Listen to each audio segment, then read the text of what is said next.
Focus time learning में आपका स्वागत है। अगर आप इग्नो बीएलआईएस के छात्र हैं तो आप सही जगह पर हैं।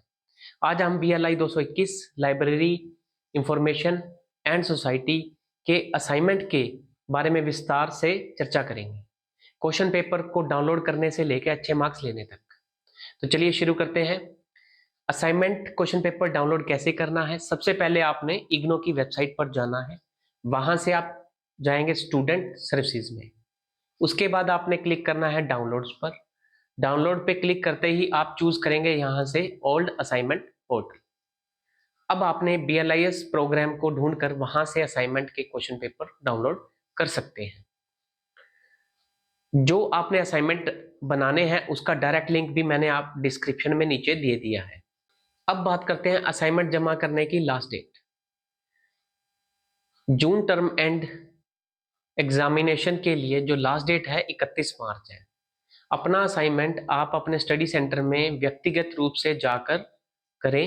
अंतिम समय की प्रतीक्षा न करें। जल्दी जमा करना हमेशा अच्छा रहता है। ज्यादातर स्टडी सेंटर आपके केवल संडे को ही असाइनमेंट जमा करते हैं, तो उस अकॉर्डिंग आप अपने सेंटर विजिट करें और असाइनमेंट जमा करें। अब हम असाइनमेंट के क्वेश्चन पेपर पर चर्चा करते हैं। ये क्वेश्चंस आपकी समझ को परखने के लिए बनाए गए हैं, तो इनको अच्छे से सही ढंग से अटेम्प्ट करें ताकि आपका एकेडमिया पॉइंट ऑफ व्यू से भी अच्छा रहे। तो चलिए शुरू करते हैं। पहला सवाल है, व्हाट इज नॉलेज सोसाइटी? ज्ञान समाज क्या है? ज्ञान समाज यह समाज होता है जहां ज्ञान और सूचना समाज के विकास के मुख्य आधार होते हैं। यहाँ ज्ञान को आर्थिक विकास, रोजगार और उत्पादन का मुख्य संसाधन माना गया है। तो knowledge as a central resource, ज्ञान आर्थिक विकास और रोजगार का मुख्य सोर्स रहा है। और नेक्स्ट है कंटिन्यूस नॉलेज क्रिएशन, नया ज्ञान लगातार बनता रहता है। और एक्सेस टू इंफॉर्मेशन, सभी लोगों को सूचना और ज्ञान तक पहुंच मिलनी चाहिए। तो दोस्तों, नॉलेज सोसाइटी में ज्ञान ही सब कुछ है, यानी नॉलेज ही सब कुछ है। नेक्स्ट देखते हैं, role of public libraries in the knowledge society. तो सार्वजनिक पुस्तकालय समाज में ज्ञान और सूचना तक पहुंच बनाने का काम करते हैं। ये लाइब्रेरीज सभी उम्र, शिक्षा और पेशे के लोगों के लिए खुले रहते हैं। एक्सेस टू इंफॉर्मेशन, लाइब्रेरीज जो हैं आपकी इंश्योर करती हैं कि सभी आयु वर्ग के लोगों को नॉलेज का एक्सेस मिले। Self education and life long learning, ये लाइब्रेरीज जो है लोगों को सेल्फ एजुकेशन और लाइफ लॉन्ग लर्निंग में मदद करते हैं। कल्चरल एनरिचमेंट, लाइब्रेरीज जो है आपकी प्रमोट करती हैं लिटरेसी और कल्चरल अवेयरनेस के लिए। इकोनॉमिक डेवलपमेंट, लाइब्रेरीज जो है सपोर्ट करती हैं लोकल इकोनॉमीज को by providing information on tourism, agriculture and technologies. तो दोस्तों, पब्लिक लाइब्रेरीज जो है समाज के लिए बहुत जरूरी है, बहुत इंपॉर्टेंट है। नेक्स्ट आता है हमारा, what is library and information network. तो लाइब्रेरी नेटवर्क एक ग्रुप होता है जिसमें लाइब्रेरीज और इंफॉर्मेशन सेंटर एक साथ मिलकर काम करते हैं, किसी स्पेसिफिक गोल को लेकर, किसी स्पेसिफिक टारगेट को लेकर। तो सबसे पहले जैसे कि रिसोर्स शेयरिंग, लाइब्रेरीज जो है शेयर करती है रिसोर्सेज, जैसे कि किताबें, जर्नल्स, डेटाबेस जो है उनके पास अवेलेबल रहते हैं, आपस में शेयर कर लेते हैं। कम्युनिकेशन, अफेक्टिव कम्युनिकेशन सिस्टम रहता है, जैसे कि ईमेल के माध्यम से या ऑनलाइन डेटाबेस जैसे यूज कर सकते हैं। इम्प्रूव्ड सर्विसेज, जो नेटवर्किंग है हेल्प करती है लाइब्रेरीज को ऑफर करने में बेटर और कस्टमाइज सर्विसेज। तो लाइब्रेरीज की सर्विसेज जो है इंप्रूव हो जाएंगी। फिजिबिलिटी ऑफ रिसोर्स शेयरिंग, जैसे कि डिस्टेंस एंड टाइम बैरियर्स खत्म हो जाएंगे, क्योंकि हिसार से आप कोई इम्पोर्टेंट कोई रिसोर्स यूज करना चाह रहे हैं तो आप सिरसा बैठे यूज कर सकते हैं। तो लाइब्रेरी नेटवर्क जो है, आप लाइब्रेरीज एक दूसरे के साथ रिसोर्सेज शेयर करते हैं जिससे उसको बेटर सर्विसेज मिलती हैं। नेक्स्ट है AIIMS and objectives of library association.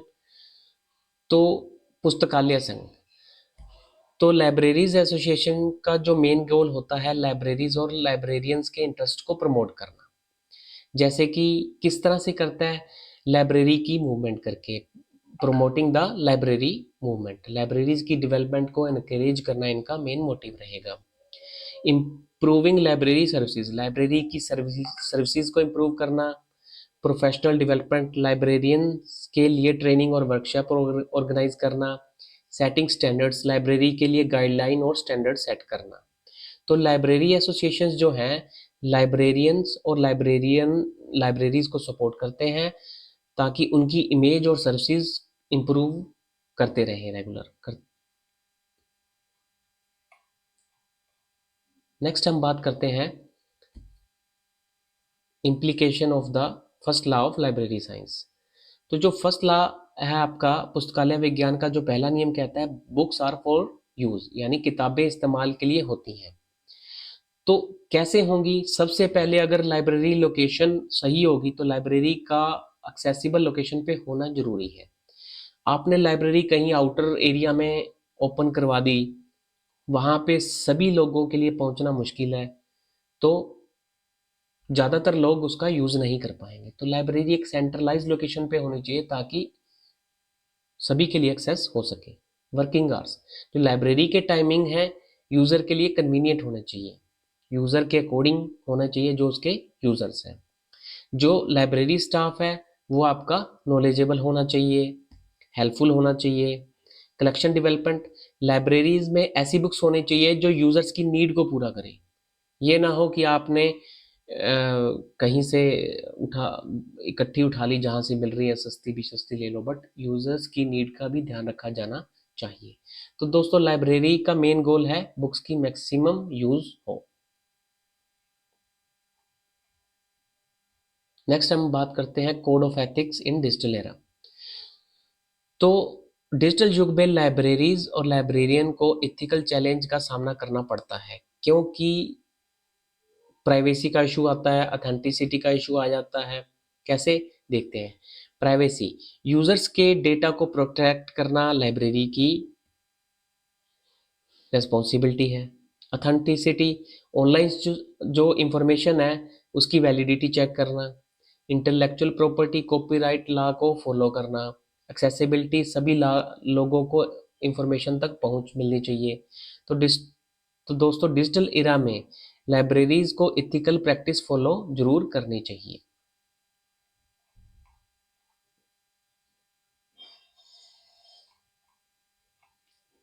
Next है आपका ऑब्जेक्टिव्स ऑफ IFLA। तो international federation of library association एक ग्लोबल ऑर्गेनाइजेशन है जो लाइब्रेरीज और लाइब्रेरियन को सपोर्ट करती है। किस तरह से करती है? By promoting international cooperation, libraries के बीच में इंटरनेशनल कोऑपरेशन को प्रमोट करता है। Freedom of access to information, सभी को इंफॉर्मेशन तक पहुंच मिलनी चाहिए।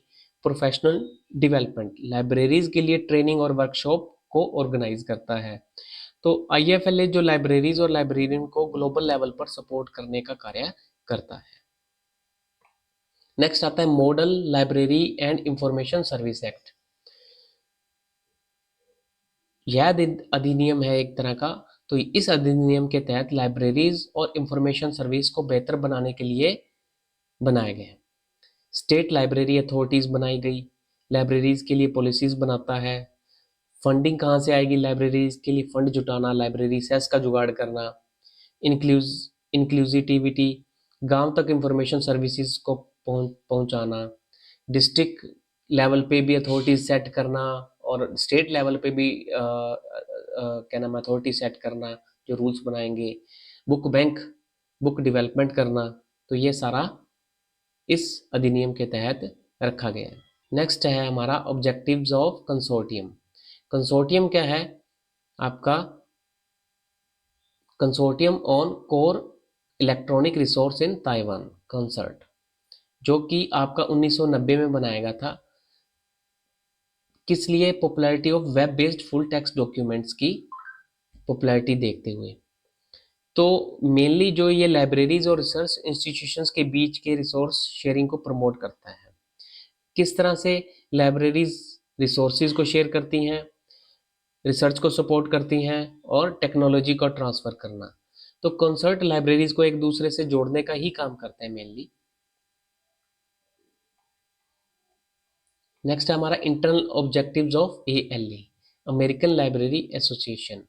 लाइब्रेरियंस और लाइब्रेरीज को सपोर्ट करती है, जैसे कि प्रोफेशनल डेवलपमेंट, लाइब्रेरियन के लिए टेक्निकल ट्रेनिंग प्रोग्राम और वर्कशॉप करवा दी, सेटिंग स्टैंडर्ड्स, लाइब्रेरीज के लिए गाइडलाइन सेट करना, एडवोकेसी, लाइब्रेरीज के लिए फंडिंग और पॉलिसीज को प्रमोट करना। तो ये सारे काम है। तो ALA लाइब्रेरियंस और लाइब्रेरीज को बेहतर बनाने का काम करती है। इस PDF को आप नीचे डिस्क्रिप्शन में जाकर आप डाउनलोड कर सकते हैं। हाई स्कोरिंग के लिए कोई जरूरी टिप्स: प्रश्न पत्र को समझकर अपने शब्दों में उत्तर लिखें, सीधे कॉपी पेस्ट ना करें, सोल्ड PDF ना खरीदें, ट्यूटर को कॉपी पेस्ट पहचानने में देर नहीं लगती, इससे आपके मार्क्स कट सकते हैं। A4 साइज की शीट पर साफ सुथरी लिखावट में लिखें और मार्जिन जरूर छोड़ें ताकि वो मार्क्स नोट कर सके इजीली और उनको देखने में टोटलिंग में आसानी रहे। हर उत्तर को 3 भागों में बांटें: इंट्रोडक्शन, मेन पार्ट और कंक्लूजन। लंबे पैराग्राफ की बजाय बुलेट पॉइंट्स और हेडिंग का यूज करें। उत्तर ना ज्यादा छोटा रखें, ना ज्यादा लंबा रखें। इग्नो दिशा निर्देशों की वर्ड लिमिट का पालन जरूर करें। साफ और सुव्यवस्थित लिखावट में लिखें। कवर पेज में अपना name, enrolment number, course code और स्टडी सेंटर और सेशन की जानकारी जरूर दे दें। साफ और एक बार रीचेक कर लें। अगर वीडियो पसंद आया तो लाइक करें, शेयर करें और सब्सक्राइब करना ना भूलें। मिलते हैं अगले वीडियो में। Thank you.